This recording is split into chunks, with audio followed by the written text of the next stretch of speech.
Otoño de 1941. El viento frío empuja las hojas caídas por las destrozadas carreteras de la región de Moscú.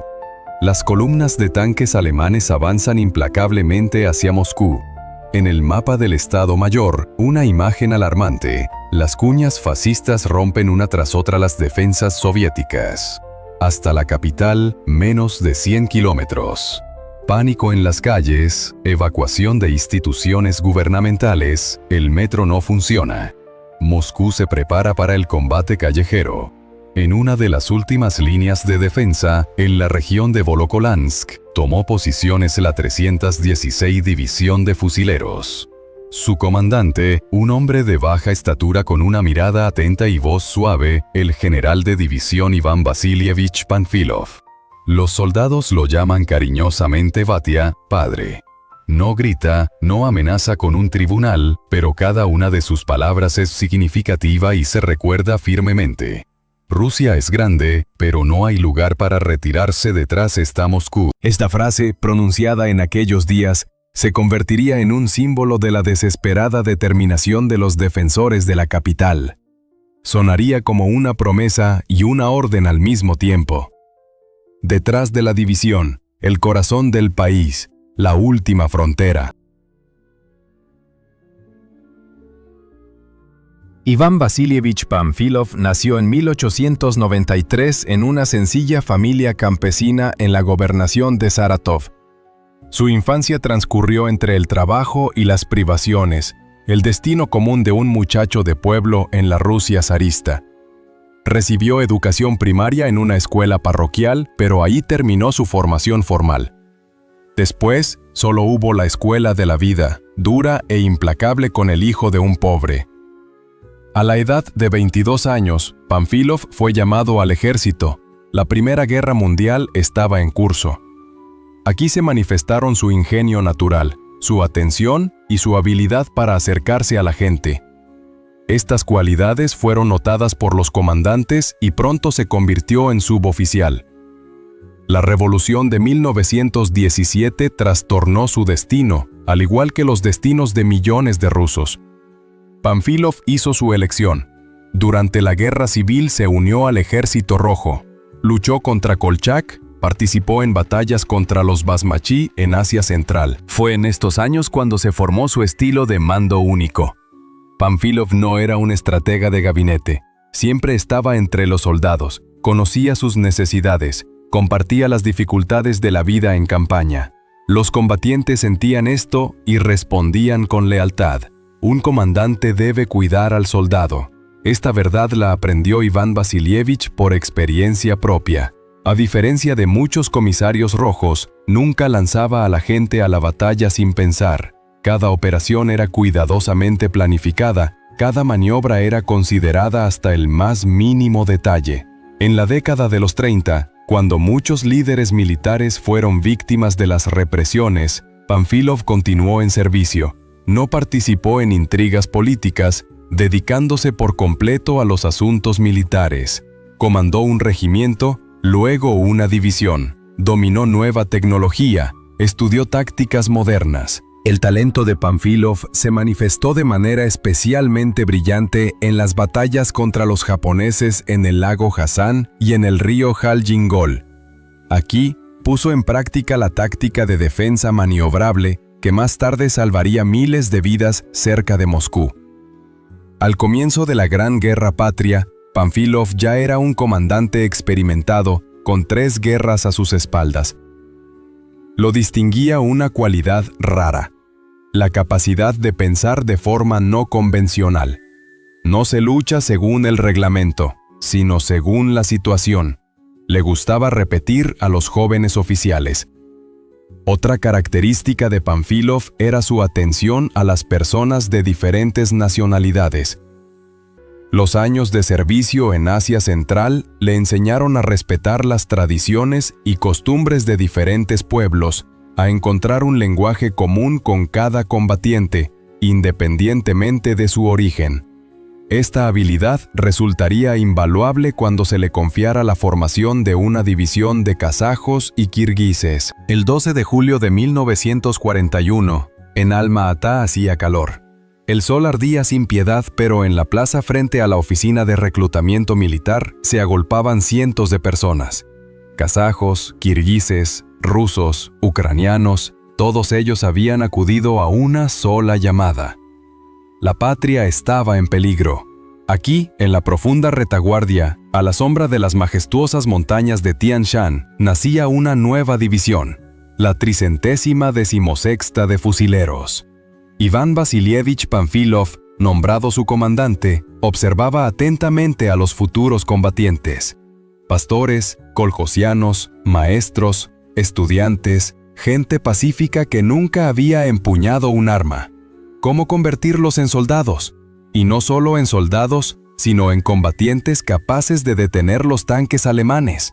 Hay poco tiempo, decía Panfilov a sus oficiales, pero la calidad de la preparación es más importante que los plazos. Mejor menos, pero mejor. Desarrolló un sistema de entrenamiento especial. Nada de ejercicios mecánicos, nada de memorizar estatutos. Lo principal era enseñar a pensar, a tomar decisiones, a actuar de forma independiente. Cada combatiente debía entender lo que hacía y por qué, no por el número, sino por la habilidad. Repetía el comandante de división, su refrán favorito de Suvorov. Panfilov impartía personalmente clases a los comandantes, mostrando cómo organizar los entrenamientos. Prestaba especial atención a la preparación antitanque. Los combatientes aprendían a atrincherarse, a camuflarse, a disparar con precisión con fusiles antitanque, a lanzar granadas bajo las orugas. El tanque es una máquina formidable, pero tiene puntos débiles, explicaba Panfilov. Conócelos y vencerás. En la división servían representantes de más de 20 nacionalidades. Muchos hablaban mal el ruso, tenían diferentes costumbres, profesaban diferentes religiones.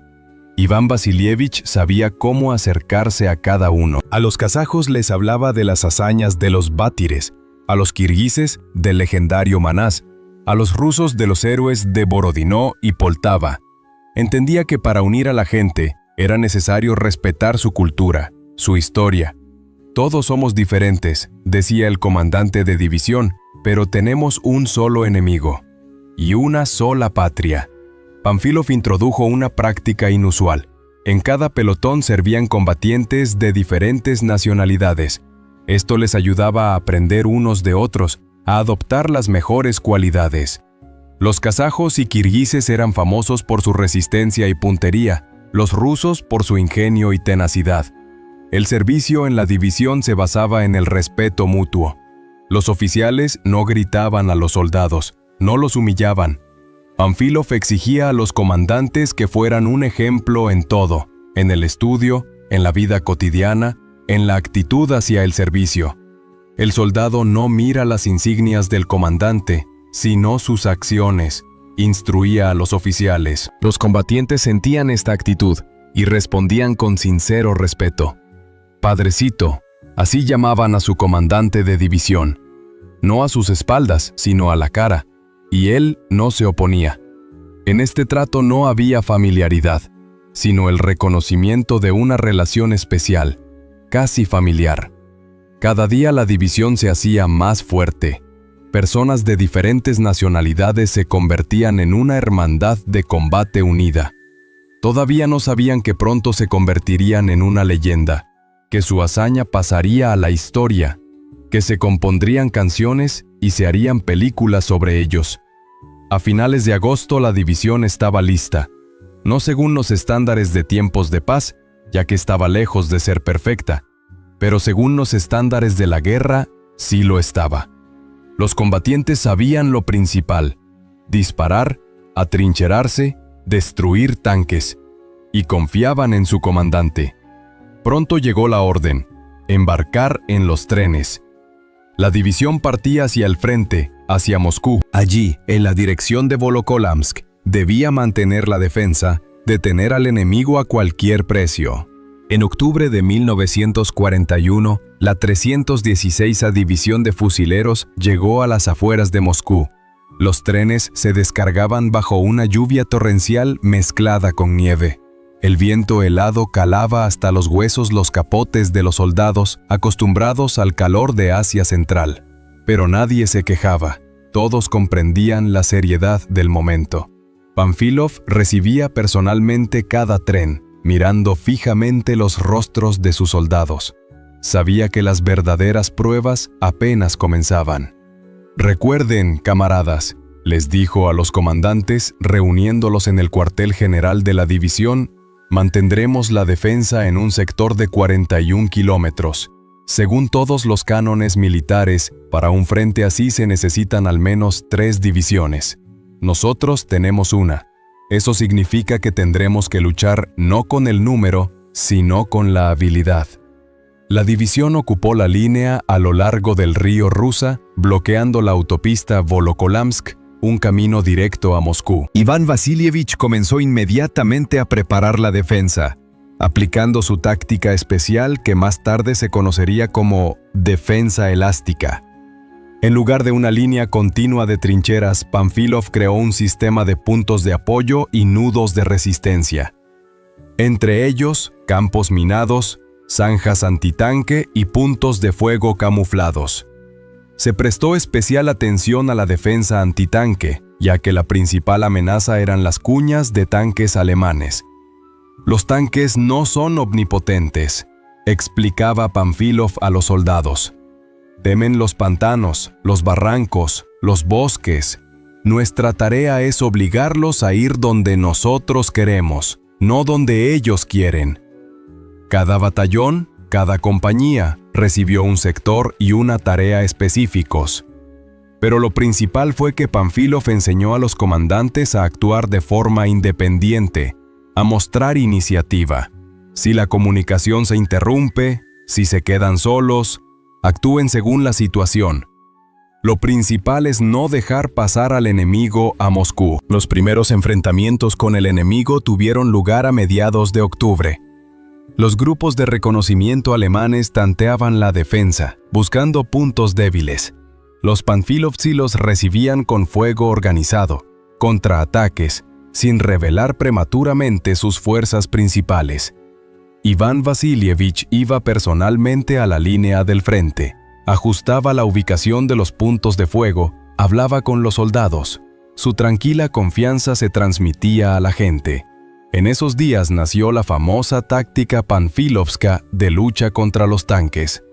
Los soldados aprendieron a dejar pasar los vehículos blindados a través de la primera línea de defensa, separarlos de la infantería y luego destruir los tanques por los flancos y la retaguardia.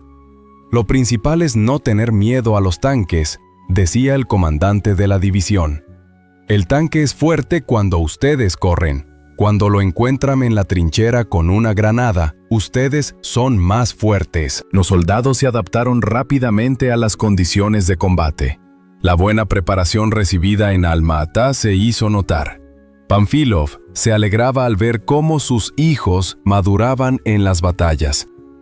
El comandante de la división prestó especial atención al reconocimiento. Creó grupos especiales de residentes locales que conocían cada sendero.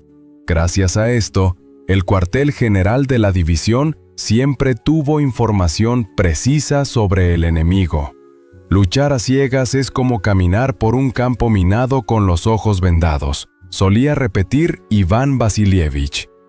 A finales de octubre quedó claro que los alemanes preparaban un poderoso ataque. Divisiones de tanques y motorizadas se dirigían hacia Volokolamsk. Los Pánfilovci tendrían que enfrentar una avalancha de cientos de tanques y miles de infantes. En esos días, Iván Vasilievich visitaba a menudo las unidades, verificaba la preparación, hablaba con los soldados. No ocultaba la dificultad de la situación, pero en sus palabras siempre había una firme confianza. Resistiremos. No hay a dónde retirarse. Detrás está Moscú. El general Pánfilov poseía un don raro, la capacidad de ver a cada soldado como un individuo. Esta cualidad lo diferenciaba de muchos comandantes de la época, acostumbrados a percibir a los soldados como una masa sin rostro, como unidades de combate. Para Iván Vasilievich, Cada persona tenía valor, cada uno era importante. Debo conocer a mis soldados no solo por sus apellidos, sino también por su carácter, decía Pánfilov a sus oficiales. Solo entonces podré utilizar correctamente sus capacidades. A menudo aparecía en el frente sin previo aviso, no para inspeccionar o intimidar, sino para hablar con la gente, conocer sus necesidades, escuchar sus sugerencias. El comandante de división podía sentarse junto a una fogata con soldados rasos, compartir con ellos una cena modesta, preguntarles sobre sus familias, sobre su vida antes de la guerra. El comisario político Klochkov, quien más tarde se convertiría en uno de los legendarios 28 panfilovianos, recordaba: el padre sabía escuchar de tal manera que la persona se abría completamente ante él. Después de hablar con el comandante de división, cada uno se sentía significativo, necesario. Pánfilov nunca levantaba la voz. Su habla suave, con su característico ocañe, sonaba tranquila y razonable. Pero en esa tranquilidad se sentía una fuerza interior tal que los valientes más audaces se llenaban de respeto. «No le grites a un soldado», instruía a los jóvenes comandantes. «El grito es un signo de debilidad. La verdadera autoridad se construye sobre el conocimiento, la experiencia y el trato humano».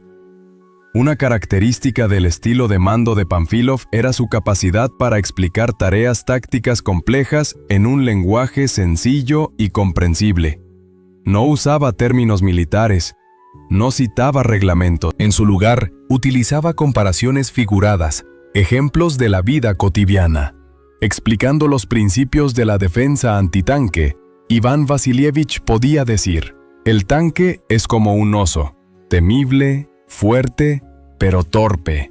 Y ustedes son como cazadores. No lo golpeen de frente, sino por los lados, en sus puntos débiles.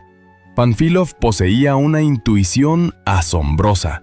Parecía prever las acciones del enemigo, adivinar sus planes. El comandante de división podía mirar un mapa, el terreno, y determinar con precisión dónde los alemanes asestarían el golpe principal. Tenía una especie de sexto sentido, recordaba el jefe de Estado Mayor de la división, el coronel Serebriakov. A veces, sus decisiones parecían ilógicas, contradictorias a todos los cánones, pero el tiempo siempre demostraba que tenía razón. Otra característica de Pánfilov era su pensamiento no estándar. No reconocía los patrones, siempre buscaba nuevas soluciones. En condiciones de escasez de armamento y municiones, esta cualidad era invaluable. Cuando faltaban medios antitanque, Iván Vasilievich propuso usar paquetes de granadas y botellas con mezcla incendiaria. Cuando no había suficiente artillería, desarrolló un sistema de cañones itinerantes que creaban en el enemigo la impresión de un fuego masivo. Pánfilov prestaba especial atención a la preparación psicológica de los soldados. Entendía que el principal peligro no eran los tanques y ametralladoras enemigas, sino el miedo a ellos. Un soldado que cree en la victoria ya ha ganado la mitad. Estas palabras del comandante de división se convirtieron en el lema de toda la división. Pánfilov enseñaba a no tener miedo de admitir errores. Él mismo nunca transfería la responsabilidad a sus subordinados. Si una operación terminaba en fracaso, era el primero en decir: «Me equivoqué en los cálculos». Esto provocaba un enorme respeto. Los soldados sabían: su comandante de división no se escondería detrás de espaldas ajenas. No buscaría chivos expiatorios. En vísperas de las batallas decisivas cerca de Moscú, Iván Vasilievich reunió a los comandantes de regimientos y batallones. Describió la situación sin adornos. El enemigo superaba en fuerza viva 3 veces, en equipo 5. Las posibilidades de éxito eran mínimas. «Pero lucharemos», dijo Pánfilov con firmeza, «porque detrás de nosotros está Moscú, porque no hay a dónde retirarse más, y porque somos más fuertes de espíritu. Octubre de 1941. Dirección de Volokolamsk. El frente se calmó antes de la nueva tormenta. La inteligencia informaba que los alemanes estaban concentrando fuerzas para un golpe decisivo sobre Moscú. Operación Tifón. Así llamaron los hitlerianos al plan de captura de la capital soviética. Estaban seguros, un empuje poderoso más y Moscú caería. El general Panfilov entendía, su división tendría que recibir el golpe principal. La 316 de fusileros ocupaba un sector de 40 kilómetros del frente, un lujo inadmisible según todos los cánones de la ciencia militar. Para tal franja de defensa se requerían al menos 3 o 4 divisiones, pero no había otras unidades. Todas las reservas habían sido lanzadas a otras direcciones. En esos días, Iván Vasilievich apenas dormía. Recorría las posiciones, verificaba la preparación de las unidades, hablaba con los soldados. Lo veían ora en las trincheras de primera línea, ora en el puesto de mando de la división de artillería, ora en el batallón médico. Lo principal es no permitir el pánico, decía Panfilov a los comandantes de regimiento. El combatiente debe creer en sus propias fuerzas, debe saber que los tanques pueden ser detenidos. Por su orden, se crearon puntos fuertes antitanque en todos los sectores de defensa. Cada uno de esos puntos constituía un sistema de trincheras y posiciones de fuego. Aquí se ubicaban fusiles antitanque, ametralladoras, botellas con mezcla incendiaria, atados de granadas. Panfilov prestó especial atención a la organización de la interacción entre las ramas del ejército. La artillería debía apoyar a la infantería cubrir a la artillería de la infantería enemiga. Los zapadores minaban las direcciones peligrosas para los tanques, los señaleros aseguraban una comunicación fiable entre las unidades. No lucha el arma sino el hombre, recordaba el comandante de división. La ametralladora más perfecta es inútil si detrás de ella está un soldado asustado. Panfilov realizaba ejercicios tácticos con los comandantes directamente en el terreno. Practicaban diversas variantes de acciones ante ataques de tanques enemigos. El comandante de división enseñaba: no teman retirarse si es necesario, pero la retirada no es una huida, es una maniobra para ocupar una posición más ventajosa. En esos días nació la famosa táctica Panfilovskaya: dejar pasar los tanques a través de la primera línea de defensa, separar la infantería de ellos y luego destruir los vehículos blindados por los flancos y la retaguardia. La víspera de la ofensiva alemana, Iván Vasilievich reunió a los comandantes de regimiento y batallón en el cuartel general de la división. El mapa, extendido sobre la mesa, estaba salpicado de marcas y flechas. Panfilov señaló la carretera de Volokolamsk. Por aquí pasará su fuerza principal. La carretera es el camino directo a Moscú, pero no podemos concentrar todas las fuerzas solo aquí. El enemigo intentará rodearnos por los flancos, cercarnos. Por lo tanto, cada sector debe estar listo para la defensa. En la tarde del 15 de noviembre, la víspera de los combates decisivos, Panfilov se dirigió a los soldados con unas palabras breves pero conmovedoras. No pronunció discursos apasionados, no llamó a hazañas, habló simple y claramente. Camaradas, mañana comenzará una dura batalla. El enemigo lanzará contra nosotros cientos de tanques, miles de soldados. Se dirigen a Moscú, quieren capturar nuestra capital. Pero no podemos permitirlo. Detrás de nosotros está Moscú. Detrás de nosotros está todo el país. No hay donde retirarse. Moscú está detrás. Estas palabras, pronunciadas en voz baja, sin patetismo, causaron una enorme impresión en los soldados. Cada uno entendía. Mañana se decidiría el destino no solo de su división, sino de todo el país. La noche antes de la batalla fue fría y clara. Las estrellas, brillantes y grandes, colgaban sobre el frente silente. En las trincheras y los búnkeres, los soldados revisaban sus armas, escribían las últimas cartas a casa, hablaban en voz baja. Iván Vasilievich no dormía. Estaba sentado en el búnker del cuartel general sobre el mapa, revisando una vez más la disposición de las unidades, calculando posibles desarrollos de los acontecimientos. A su lado, un operador de radio estaba de guardia, listo en cualquier momento para contactar con los regimientos y batallones. Al amanecer del 16 de noviembre de 1941, comenzó la preparación de artillería alemana. Cientos de cañones lanzaron toneladas de metal sobre las posiciones de los panfilovci. La tierra temblaba por las explosiones. El cielo se cubrió de humo y luego llegaron los tanques.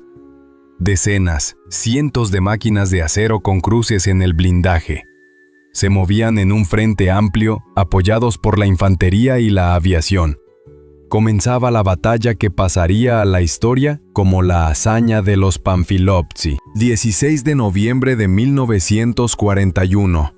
Apartadero de Dubosekovo.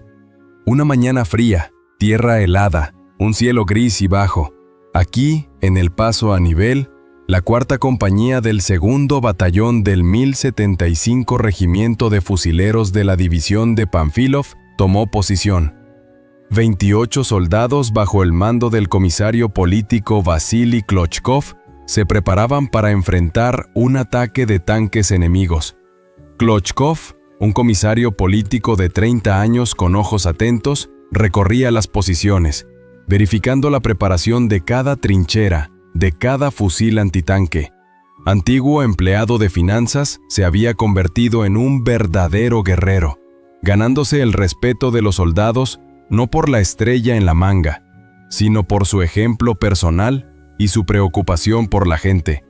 «Siento que hoy hará calor», dijo, sentándose junto a los soldados Natarov y Petrenko. Estos asintieron en silencio, continuando revisando las granadas antitanque. Todos entendían que este día podría ser el último, pero no había dónde retirarse. Klochkov había aprendido la lección principal de Panfilov. Un soldado debe ser preparado no solo física, sino también moralmente. Por eso hablaba con la gente, les infundía confianza. Los tanques son máquinas, nosotros somos personas. El hombre es más fuerte que cualquier máquina si tiene un espíritu firme.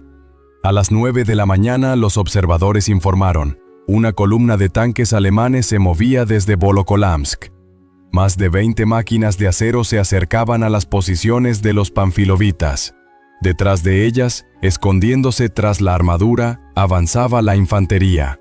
Vasily Klochkov se puso de pie, miró a sus soldados y pronunció una frase que pasaría a la historia. «Rusia es grande, pero no hay a dónde retirarse. Detrás está Moscú». Estas palabras simples, dichas sin patetismo, con una voz humana común, produjeron un efecto sorprendente. Cada uno de los 28 sintió una responsabilidad personal por el destino del país. En ese momento, dejaron de ser simplemente soldados, se convirtieron en la última línea de defensa de la capital. El primer ataque comenzó alrededor de las 10.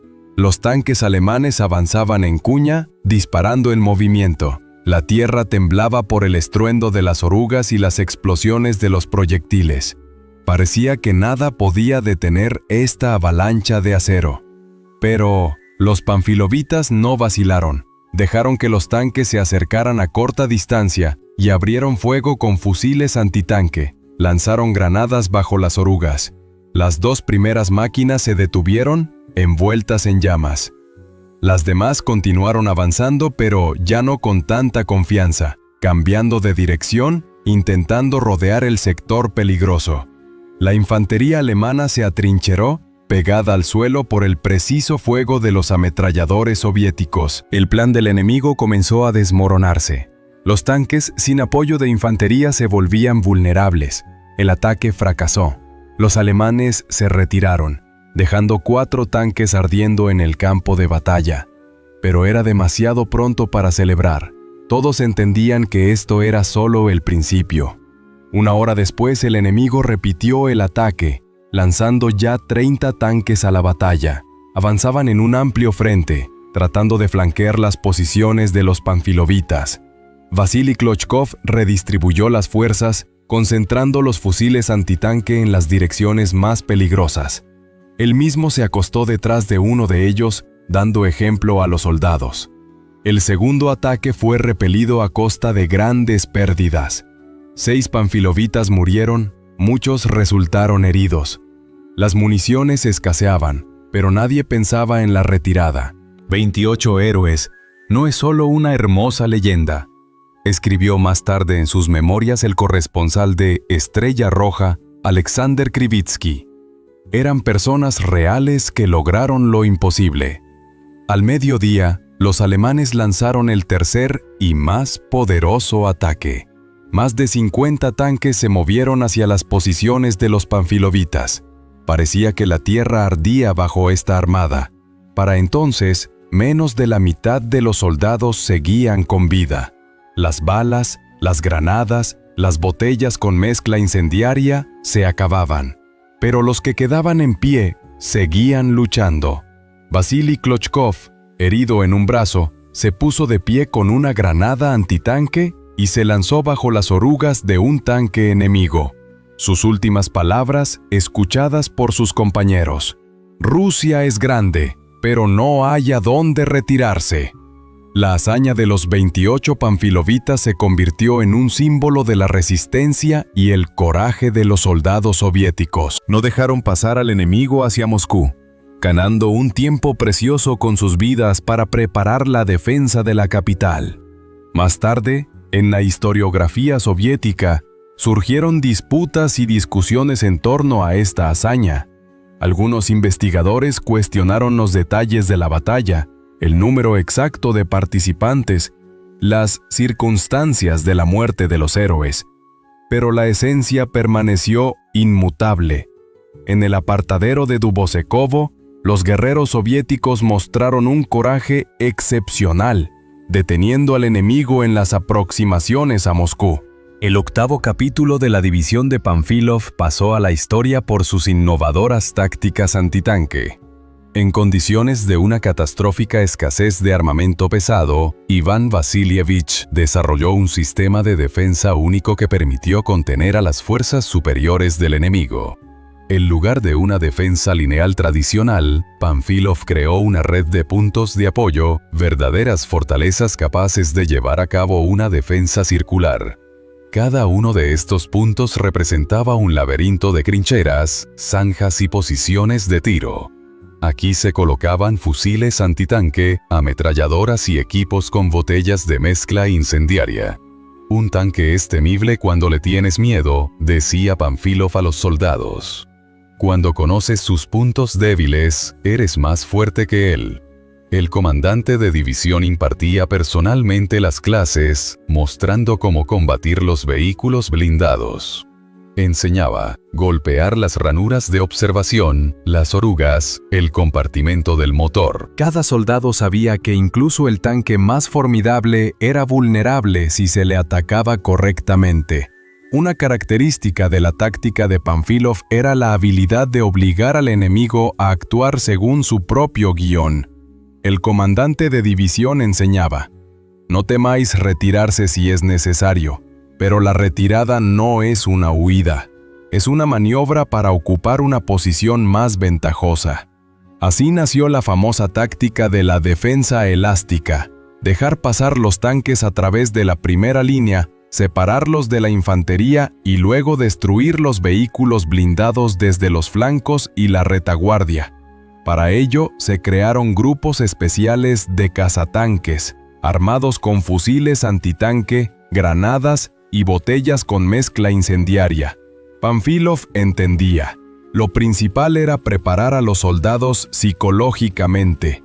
El arma más terrible de los alemanes es el pánico en nuestras filas. Decía: si un soldado cree en la victoria, ya ha ganado la mitad. El comandante de división exigía a los comandantes de todos los niveles un ejemplo personal. El soldado no mira tus estrellas, sino tus acciones, repetía a los oficiales. Y él mismo seguía este principio. apareciendo en las zonas más peligrosas cuando la situación era especialmente difícil. En la división se estableció un sistema de entrenamiento de los soldados para el combate antitanque.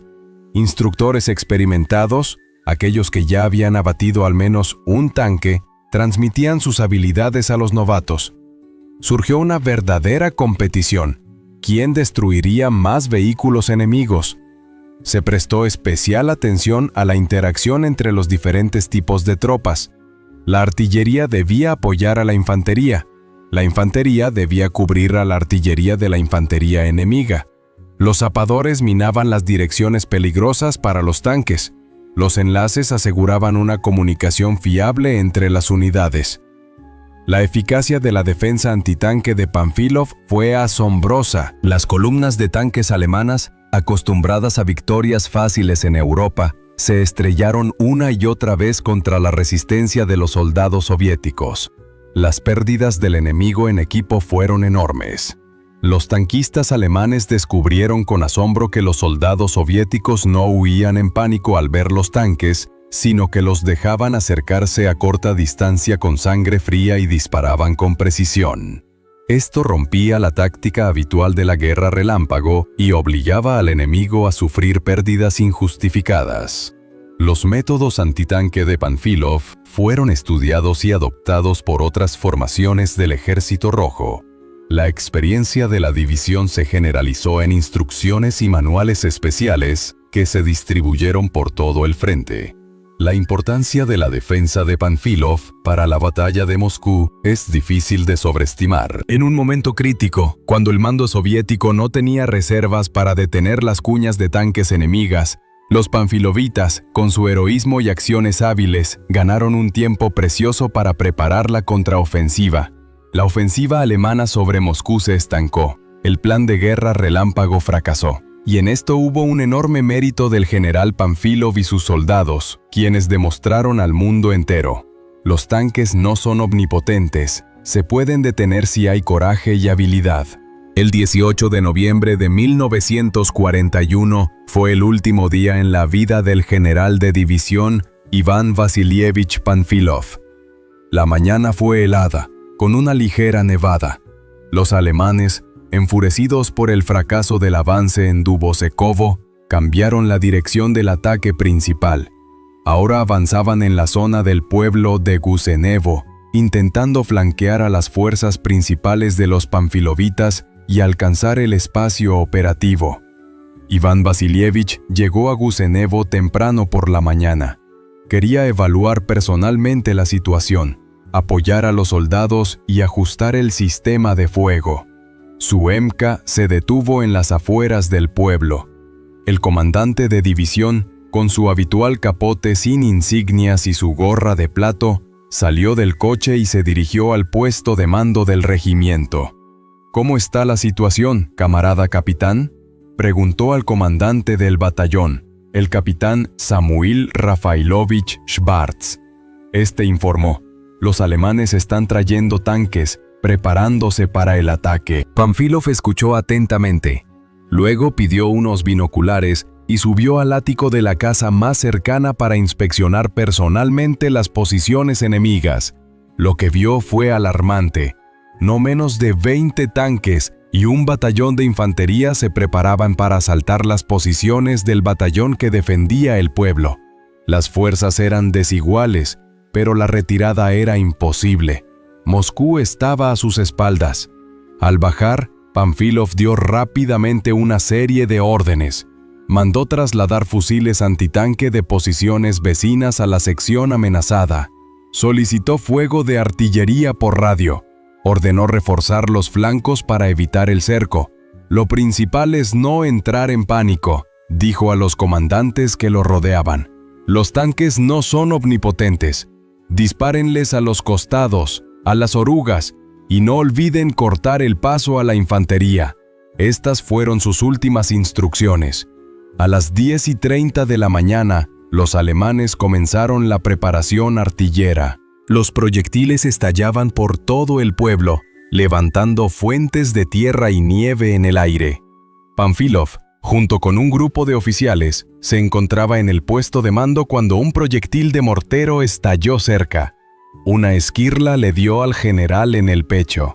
El ayudante y el ordenanza se precipitaron hacia él, pero era demasiado tarde. Iván Vasilievich Pánfilov falleció prácticamente al instante, sin haber logrado pronunciar una sola palabra. Así terminó la vida de un comandante excepcional, un hombre que se convirtió en el alma de la heroica defensa en las afueras de Moscú. La noticia de la muerte del comandante de división se extendió instantáneamente por todas las unidades de la división. Muchos soldados no podían creer lo sucedido. El padre no pudo haber muerto, es un error, decían.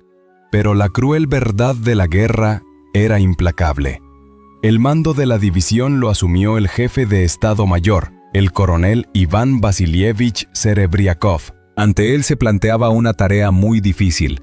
No solo continuar dirigiendo las operaciones militares, sino también evitar el decaimiento de la moral de los soldados tras la muerte de su querido comandante. ¡Camaradas!, se dirigió a los comandantes de regimiento. El general Pánfilov ha muerto, pero su causa sigue viva. Debemos cumplir su última orden: no dejar pasar al enemigo hacia Moscú. Cada soldado lo sabrá, pero sin pánico ni desánimo. Díganles, el mejor recuerdo del comandante de división es la firmeza en el combate. La reacción de los soldados a la muerte de Pánfilov fue inesperada para los alemanes. En lugar de desmoralización y retirada, vieron contraataques furiosos. Los panfilovitas lucharon con fuerza redoblada, como vengando a su comandante. ¡Por el padre! ¡Por Pánfilov! Con estos gritos se lanzaron contra el enemigo. Aquel día, 18 de noviembre, los alemanes no lograron romper la defensa en la zona de Gusenevo. Más de 10 tanques quedaron ardiendo frente a las posiciones de los soldados soviéticos. Cientos de soldados enemigos encontraron la muerte en la tierra helada de los alrededores de Moscú. El cuerpo del general Pánfilov fue trasladado a la retaguardia. El 23 de noviembre se celebró el funeral en Alma-Ata. Miles de personas acudieron a despedir al hombre que se había convertido en un símbolo de stoikost y valor en los días más difíciles de la guerra. El 12 de abril de 1942, Iván Vasilievich Pánfilov fue condecorado póstumamente con el título de Héroe de la Unión Soviética.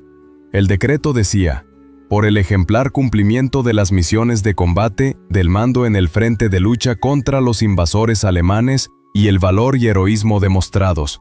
Y su división, el 17 de noviembre, un día antes de la muerte del comandante de división, recibió la denominación de Octava de la Guardia. Esto fue un reconocimiento a los méritos excepcionales de la unidad y de su comandante en la defensa de Moscú.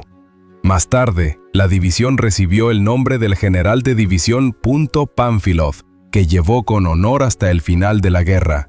La muerte de Pánfilov fue un duro golpe no solo para su división, sino para todo el Ejército Rojo. El país perdió a un talentoso líder militar, un verdadero comandante del pueblo, un hombre que supo convertir a los ciudadanos comunes en héroes. Pero su legado perduró. Las tácticas desarrolladas por Pánfilov se utilizaron en todos los frentes. Sus métodos de educación de los soldados se estudiaron en las escuelas militares. Su nombre se convirtió en un símbolo de stoikast y heroísmo. El general Pánfilov nos enseñó lo principal, recordaría más tarde uno de sus soldados, a no temer al enemigo, por fuerte que pareciera.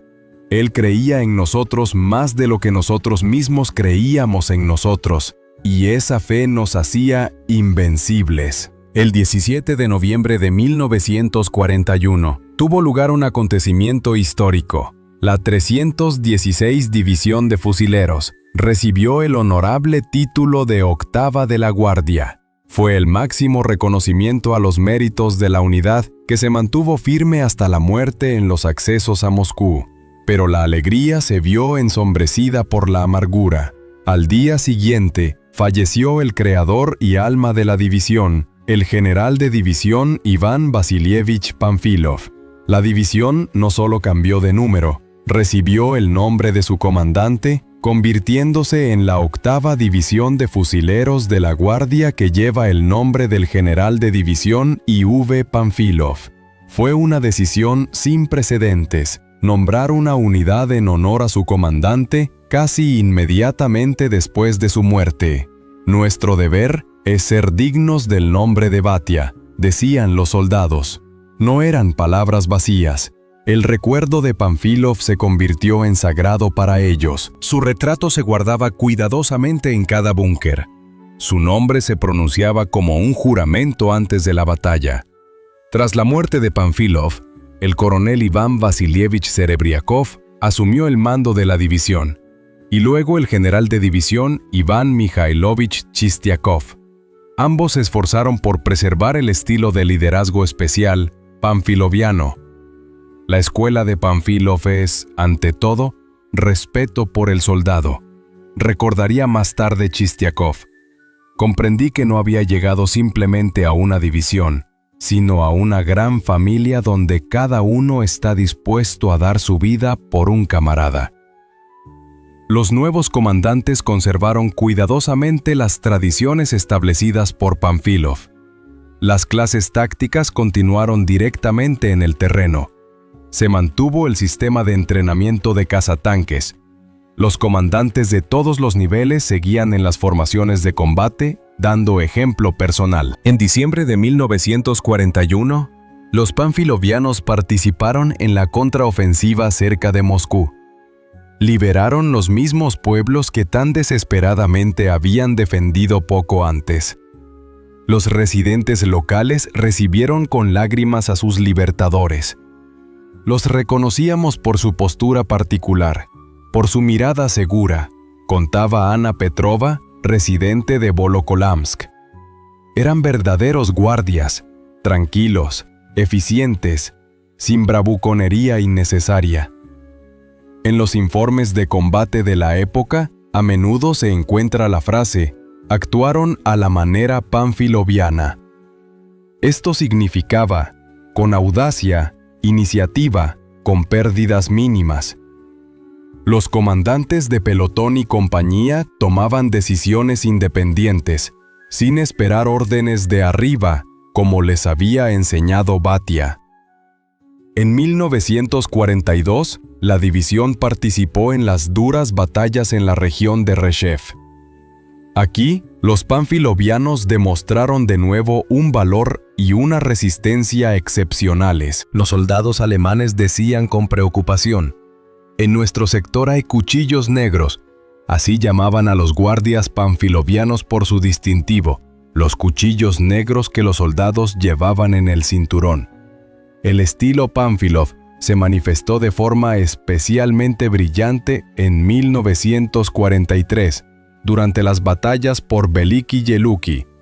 La división recibió la tarea de liberar la ciudad, convertida por los alemanes en una poderosa zona fortificada. Parecía imposible evitar grandes pérdidas, pero el comandante de la división, el general de división Chistiakov, aplicó una táctica que Pánfilov había utilizado en varias ocasiones. En lugar de un ataque frontal, una serie de golpes de flanco, rodeos, infiltración de pequeños grupos en la retaguardia del enemigo. La ciudad fue liberada con pérdidas mínimas. Iván Vasilievich habría estado contento, dijo Chistiakov entonces, al recibir las felicitaciones por el éxito de la operación. Los soldados panfilovianos guardaron y transmitieron a los nuevos reclutas los preceptos de su primer comandante. Los veteranos contaban a los jóvenes sobre Batia, sobre su tranquila confianza, sobre su preocupación por los soldados, sobre sus hallazgos tácticos. En la división se formó un verdadero culto a Pánfilov, pero no oficial, no formal, sino vivo, sincero. Su nombre se convirtió en un símbolo de valor militar y sabiduría de mando. En 1944, durante la Operación Bagration, los panfilovianos rompieron las defensas alemanas en Bielorrusia. Actuaron con la misma rapidez e inesperadamente para el enemigo como les había enseñado Batia. Los generales alemanes no tuvieron tiempo de reaccionar a las maniobras de la división, que aparecía donde no la esperaban. La escuela de heroísmo de Iván Panfilov no tenía análogos en la historia del ejército soviético. No era simplemente un sistema de entrenamiento de combatientes, era una filosofía de formación de la personalidad, capaz de tomar decisiones independientes en condiciones extremas. El comandante de división creó un modelo de instrucción único que, en poco tiempo, transformaba a los pastores, coljosianos y maestros de ayer en intrépidos cazadores de tanques. No lucha el arma, sino el hombre. Esta frase se convirtió en la base del sistema pedagógico de Panfilov. Él entendía, se puede dotar al combatiente del arma más moderna, pero si no tiene un núcleo interno, fe en la victoria, no servirá de nada. Por lo tanto, Panfilov ponía la formación del carácter por encima de la preparación técnica. El primer principio de la escuela de Panfilov era el respeto a la personalidad de cada combatiente. Iván Vasilievich prohibía categóricamente a los comandantes gritar a los subordinados, humillar su dignidad. Un soldado no es una máquina sin alma, decía a los oficiales. Es una persona con sus pensamientos, sentimientos, carácter. Aprendan a respetarlo y él los seguirá a fuego y agua. El segundo principio era la iniciativa. Panfilov fomentaba la independencia de pensamiento en todos los niveles, desde el soldado raso hasta el comandante de regimiento. A menudo organizaba juegos tácticos donde se proponía a los combatientes y a los comandantes de menor rango encontrar una salida a una situación de combate compleja. Las mejores soluciones se discutían, analizaban y se adoptaban.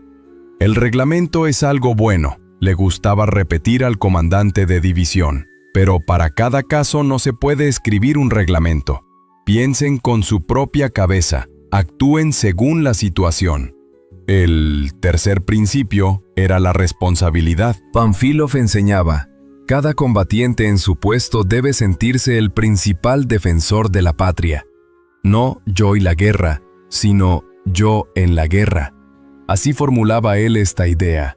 La persona debe ser consciente de que de sus acciones dependen las vidas de sus camaradas, el destino del país. Iván Vasilievich prestaba especial atención a la formación de los comandantes de menor rango, sargentos, suboficiales, tenientes. Él entendía, en el combate real son ellos quienes toman las decisiones clave. De ellos depende el éxito o el fracaso. Panfilov realizaba con ellos clases adicionales. Les enseñaba las sutilezas de la gestión de personas. El comandante debe ser un padre para los combatientes y un hermano para los oficiales.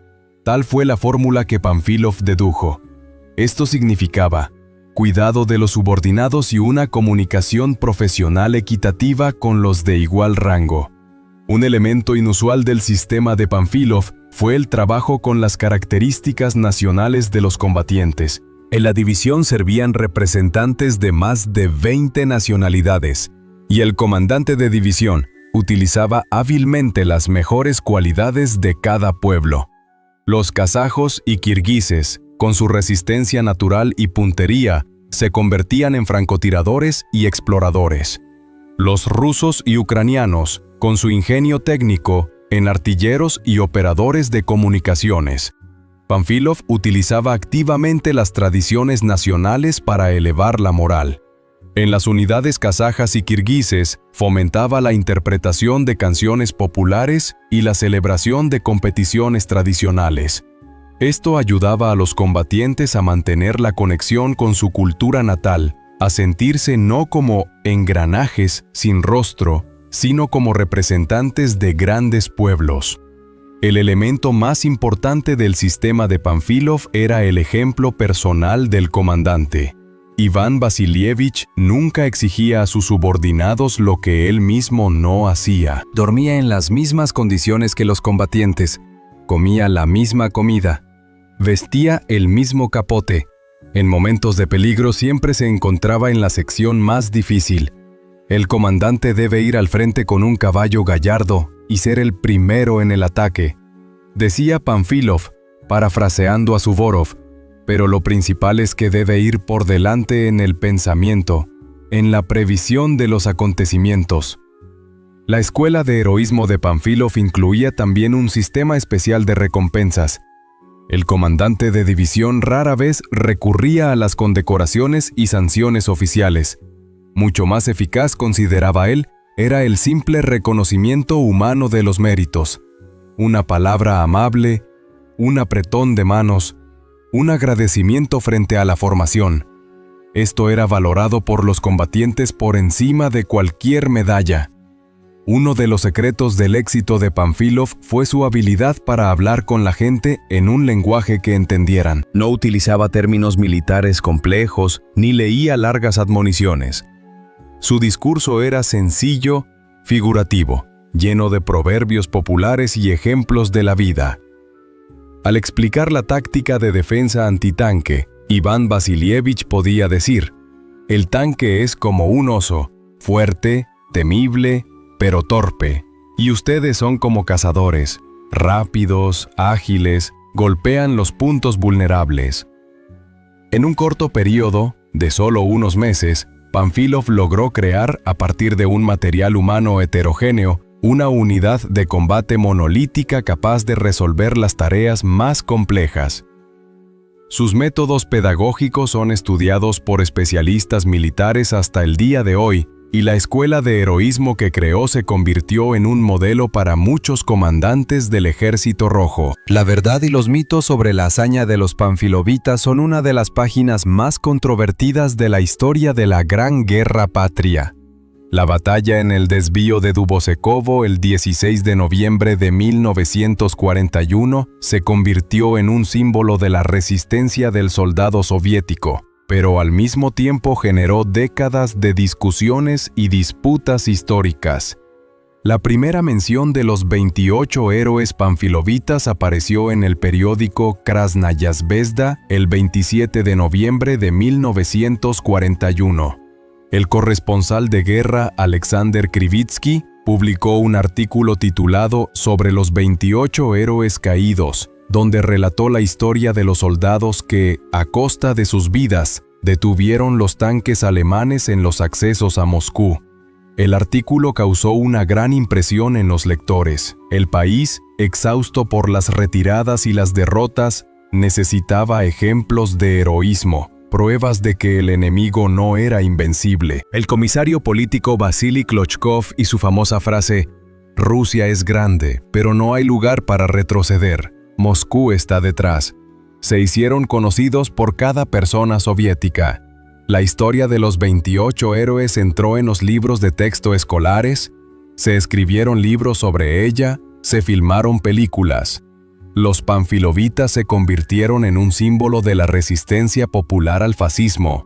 Sin embargo, en 1948, la Fiscalía Militar Principal de la URSS llevó a cabo una investigación sobre las circunstancias de la batalla en el desvío de Dubosekovo. Los resultados fueron inesperados. Se descubrió que algunos de los héroes caídos estaban vivos y otros ni siquiera participaron en esa batalla. El comisario político Klochkov realmente murió, pero las circunstancias exactas de su muerte y las palabras que pronunció no pudieron ser establecidas. En el informe del fiscal militar principal se decía que la historia de los 28 panfilovitas es una invención del corresponsal Krivitsky. Este documento fue clasificado y solo estuvo disponible para los investigadores en los años 90 del siglo XX. ¿Significa esto que no hubo ninguna hazaña? Por supuesto que no. Los combates en la dirección de Volokolamsk en noviembre de 1941 fueron excepcionalmente feroces. Los panfilovitas realmente mostraron un heroísmo masivo, deteniendo los tanques alemanes con todos los medios disponibles. La división del general Pánfilov desempeñó un papel clave en la interrupción de la ofensiva alemana sobre Moscú. Pero la historia específica de los 28 héroes, como se descubrió, fue en gran parte una elaboración literaria, una imagen colectiva de muchas hazañas realizadas en esa sección del frente. El propio Iván Vasilievich Panfilov nunca fue testigo de la batalla en el desvío de Dubosekovo. Murió el 18 de noviembre, 2 días después de los eventos descritos. Pero fueron sus métodos de entrenamiento de los soldados, sus hallazgos tácticos y el espíritu moral que infundió en la división lo que hizo posible la resistencia tenaz de los panfilovitas contra fuerzas enemigas numéricamente superiores. El papel del general Panfilov en los acontecimientos reales de esos días no puede subestimarse. Creó un sistema único de defensa antitanque, enseñó a los soldados a no temer a los tanques enemigos, inculcó en ellos la confianza en sus propias fuerzas. Gracias a esto, en todo el sector de defensa de la división se produjeron episodios de coraje excepcional, cuando pequeños grupos de soldados soviéticos detuvieron las columnas de tanques del enemigo.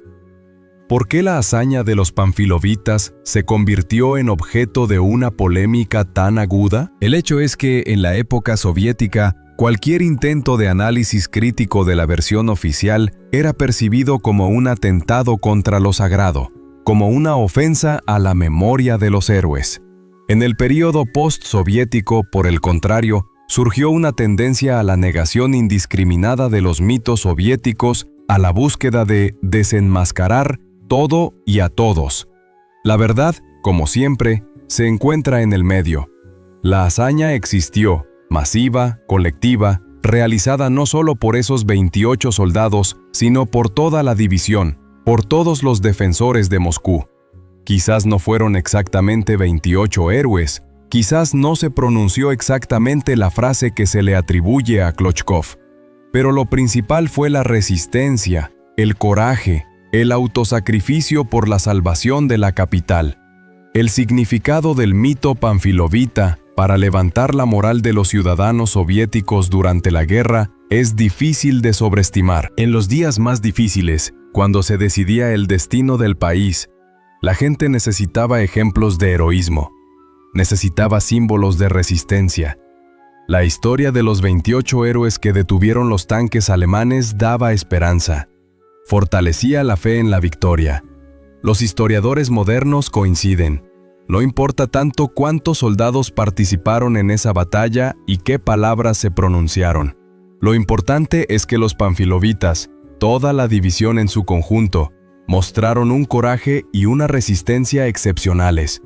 Desempeñaron un papel enorme en la defensa de Moscú y en el punto de inflexión psicológico de toda la guerra.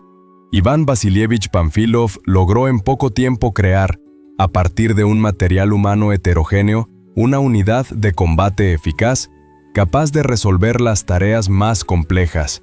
Sus métodos de educación de los soldados, sus hallazgos tácticos, son estudiados por especialistas militares hasta el día de hoy. Y la escuela de heroísmo que él creó se convirtió en un modelo para muchos comandantes del Ejército Rojo. El talento militar de Iván Panfilov representa un fenómeno único en la historia del arte militar soviético.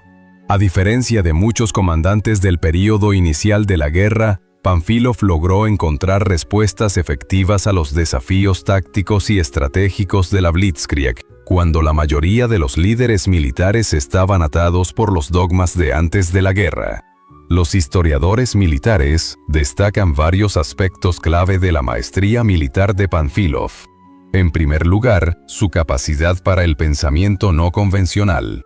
En condiciones de escasez catastrófica de armamento, municiones y recursos humanos, Iván Vasilievich desarrolló el concepto de defensa elástica, que permitía compensar la superioridad numérica del enemigo. La defensa elástica de Panfilov se construyó sobre un sistema de puntos de apoyo en lugar de una línea continua de trincheras.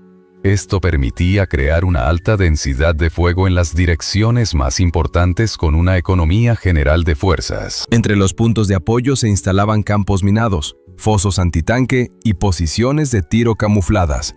Los tanques alemanes, al romper la primera línea, caían en bolsas de fuego, donde eran destruidos por fuego de flanco.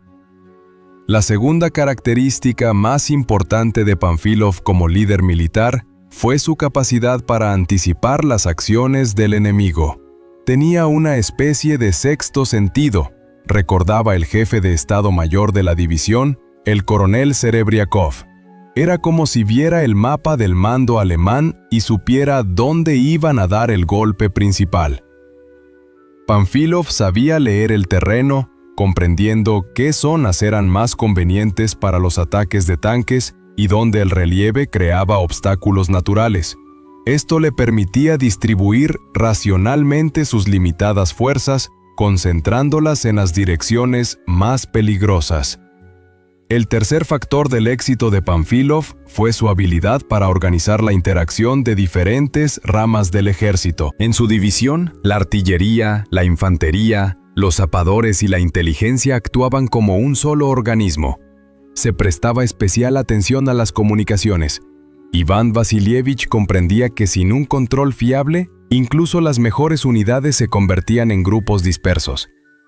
Comparando a Pánfilov con otros comandantes soviéticos de ese periodo, los historiadores militares señalan su asombrosa capacidad para combinar la exigencia con el cuidado de las personas. Mientras muchos comandantes actuaban según el principio de a toda costa, sin tener en cuenta las pérdidas, Pánfilov siempre se esforzó por minimizar el daño, por preservar la vida de los soldados. El soldado es el arma principal. Esta frase de Iván Vasilievich refleja su enfoque del mando.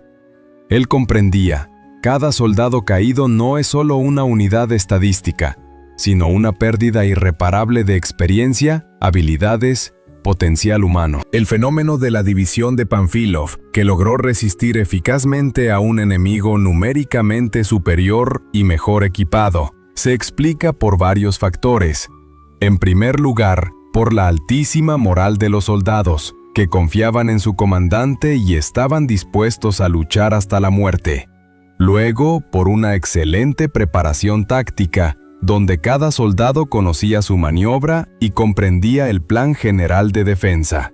Y finalmente, por el hábil uso del terreno y la correcta organización del sistema de fuego. La contribución de Pánfilov al desarrollo del arte militar soviético es difícil de sobreestimar. Sus métodos de defensa antitanque, las tácticas de acción de pequeños grupos, los principios de gestión de unidades multinacionales, fueron estudiados e implementados en todo el frente. Muchas de sus innovaciones se incluyeron posteriormente en los estatutos y manuales de combate. Los historiadores militares modernos son unánimes en su alta valoración del talento militar de Pánfilov. El profesor de la Academia Militar del Estado Mayor, Vasily Kiselyov, señala: Pánfilov se adelantó 2 o 3 años al desarrollo del pensamiento militar de su tiempo. Lo que él aplicó intuitivamente en el otoño del 41 se convirtió en una práctica común solo hacia el 43. El historiador militar estadounidense David Glantz, en su libro Cuando los titanes chocan, escribe: Pánfilov demostró una rara combinación de flexibilidad táctica y visión estratégica. Sus métodos para contrarrestar la Blitzkrieg pueden considerarse un ejemplo clásico de respuesta asimétrica a la superioridad tecnológica del enemigo. El nombre del general Pánfilov y sus soldados está inscrito para siempre en la historia de nuestro país. En cada ciudad de Rusia y de las antiguas repúblicas de la Unión Soviética hay calles que llevan el nombre de los héroes de Pánfilov. Desde Moscú hasta Almaty, desde San Petersburgo hasta Bishkek, el recuerdo de los defensores de la capital vive en los nombres de plazas, escuelas y bibliotecas. Un lugar especial en esta geografía conmemorativa lo ocupa el apeadero de Dubosekovo. Aquí, en el lugar de la legendaria batalla, en 1975, se inauguró un majestuoso memorial. 6 figuras monumentales de 10 metros de altura simbolizan a los soldados de diferentes nacionalidades que lucharon codo con codo en defensa de Moscú. En el pedestal de granito están grabadas las famosas palabras: Rusia es grande, pero no hay lugar para retroceder. Moscú está detrás. Cada año, el 23 de noviembre, en el cumpleaños de Pánfilov, Se reúnen aquí veteranos, escolares y representantes de la sociedad. Se pronuncian discursos, se depositan flores y se llevan a cabo recreaciones histórico-militares. El memorial se ha convertido en un centro de educación patriótica, un lugar donde las nuevas generaciones aprenden sobre la hazaña de sus abuelos y bisabuelos. En Volokolamsk se ha creado el Museo de la División de Panfilov. Su exposición narra el camino de combate de los guardias, la personalidad del general Panfilov y los destinos de los soldados rasos. Aquí se guardan los objetos personales del comandante de división, sus cartas, documentos y condecoraciones. De particular interés es la diorama La batalla en el apeadero de Dubosekovo, que recrea el panorama de la legendaria batalla. La imagen de Panfilov y sus soldados encontró un vívido reflejo en la literatura soviética y rusa. Alexander Beck, en su novela La carretera de Volokolamsk, creó un retrato inolvidable del comandante de división, sabio, tranquilo y atento a las personas. El libro fue traducido a decenas de idiomas y se convirtió en una lectura obligada para muchos comandantes militares no solo en la URSS, sino también en el extranjero. Los oficiales japoneses lo estudiaron como un manual de psicología y tácticas militares. Konstantin Simonov, en sus corresponsalías de guerra y poemas, inmortalizó el heroísmo de los panfilovitas. Su famoso poema ¿Recuerdas, Alyosha, los caminos de Smolensk? Aunque no está directamente dedicado a los panfilovitas, transmite el mismo espíritu de resistencia y abnegación que caracterizó a la división de Panfilov. El cine también contribuyó a la perpetuación de la memoria de los héroes. En 1967 se estrenó la película Detrás de nosotros está Moscú, dedicada a la hazaña de los panfilovitas. En la década de 2000 se creó la serie de televisión Batallón de Castigo, donde uno de los personajes principales era un ex panfilovita. Y en 2016 se estrenó la película 28 panfilovitas, que provocó acaloradas discusiones y reavivó el interés por esta página de la historia. La percepción de la imagen de Panfilov cambió en diferentes períodos históricos. En la época soviética se hacía hincapié en el componente ideológico de la hazaña. Comunistas y komsomolistas, hijos leales del partido, dan sus vidas por la patria. El general Panfilov fue retratado como un comandante ideal, la encarnación de todas las mejores cualidades de un líder militar soviético. En la década de los 90, en la ola de revisión de la historia soviética, la hazaña de los panfilovitas fue puesta en duda. Se publicaron documentos de archivo que cuestionaban la versión oficial de los hechos. Algunos publicistas incluso declararon la historia de los 28 héroes como un mito, una invención propagandística. Pero en la década de 2000, el péndulo se balanceó hacia el otro lado. La sociedad se cansó de la actitud nihilista hacia el pasado, de los intentos de desenmascarar todo y a todos. Resurgió el interés por la verdadera historia de la guerra, libre tanto de los clichés ideológicos como de la negación indiscriminada de las hazañas. Los historiadores modernos reconocen, sí, los detalles de la batalla en el apeadero de Dubosekovo pudieron haber sido distorsionados en las publicaciones periodísticas de aquellos años. Quizás no fueron exactamente 28 soldados, quizás no se pronunció exactamente la frase que se le atribuye a Klochkov, pero lo principal sigue siendo innegable. Los panfilovitas mostraron heroísmo masivo, deteniendo la ofensiva alemana sobre Moscú. La figura de Iván Vasilievich Panfilov sigue siendo significativa para la Rusia moderna y los países de la antigua URSS por varias razones. En primer lugar, su personalidad une a los pueblos. En su división lucharon hombro con hombro rusos, kazajos, kirguises, ucranianos y bielorrusos. En segundo lugar, su estilo de mando, basado en el respeto a la personalidad de cada soldado, sigue siendo un modelo para los líderes militares modernos. En tercer lugar, Sus hallazgos tácticos y métodos de defensa antitanque todavía se estudian en las academias militares.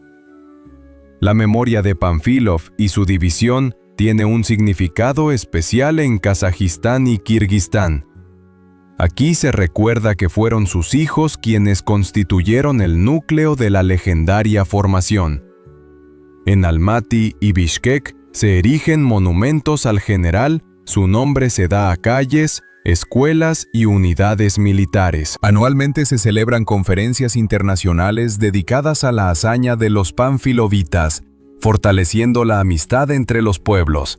Así, la memoria del general Pánfilov y sus soldados sigue viva, superando las fronteras del tiempo y el espacio, uniendo generaciones y pueblos. ¿Qué legado nos dejó el general Pánfilov? ¿Cuáles son las lecciones de su vida y de su trayectoria de mando para la generación moderna?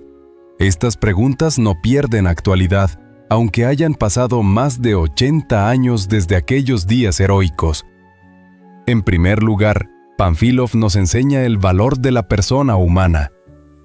En la era de la tecnología y la inteligencia artificial, a veces olvidamos que lo principal en la guerra y en la vida pacífica es el ser humano con su carácter, voluntad e intelecto. Iván Vasilievich veía en cada soldado no solo un ejecutor de órdenes, sino una personalidad con sus propias fortalezas que debían ser reveladas y dirigidas hacia la causa común. Este principio es hoy más relevante que nunca.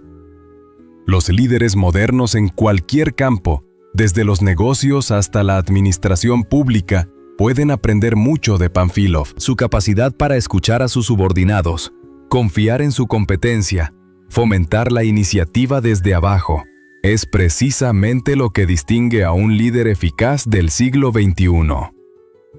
La segunda lección más importante de Pánfilov es la capacidad de actuar en condiciones de recursos limitados. Su división nunca tuvo suficientes armas, municiones o transporte. Pero el comandante de división no perdía el tiempo en quejas, sino que buscaba soluciones creativas. Compensó la falta de recursos materiales con factores intelectuales y morales, astucia táctica, espíritu de lucha, ayuda mutua. En el mundo moderno, a pesar del progreso tecnológico, nos enfrentamos constantemente a limitaciones de tiempo, financieras, de personal. La capacidad de lograr resultados no gracias a condiciones ideales, sino a pesar de su ausencia, es lo que nos enseña la experiencia de Pánfilov. La tercera lección es la importancia del factor moral. Pánfilov entendía que sin fe en la justicia de su causa, sin confianza en sus propias fuerzas, ninguna arma ayudaría. Creó en la división una atmósfera especial de hermandad, donde todos se sentían parte de una gran familia, donde las diferencias nacionales no dividían, sino que enriquecían al colectivo. Hoy, cuando el mundo está desgarrado por conflictos de base nacional y religiosa, la experiencia de Pánfilov en la creación de una hermandad de combate multinacional adquiere un valor especial. Su división era un modelo en miniatura de un Estado multinacional, donde cada pueblo conservaba su identidad, pero todos trabajaban por un objetivo común. La cuarta lección es la importancia del ejemplo personal. Pánfilov nunca exigió a sus subordinados lo que él mismo no hacía.